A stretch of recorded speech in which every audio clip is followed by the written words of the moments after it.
Nasa kamay na ng pulisya ang dalawang sospek sa pagpatay kay Barangay Chairman Erasmo Divino Hernandez ay matapos masakote sa isinagawang follow-up operation ng Taal Police. Ayon kay Major Fernando, hepe ng Taal Police, hindi pa nila mapangalanan ang mga sospek habang kumakalap pa sila ng sapat na ebidensya para maisangkot ang mga ito sa pagpatay sa kapitan. Patuloy ang mga itong isinesailalim sa masusing investigasyon. Naaresto ang dalawang sospek sa Barangay Halang sa bayan ng Taal ilang oras matapos ang krimen dahil na rin sa tulong ng CCTV. Na-recover din ng mga pulis ang ginamit na motorsiklo ng mga sospek matapos abandonahin ito malapit sa sabungan sa nasabing barangay.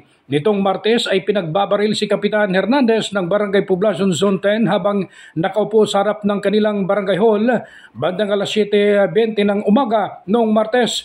Naisugod pa sa ospital si Hernandez pero namatay din habang ginagamot sa emergency room dahil sa mga tama ng mga kalibre ng 45 na baril.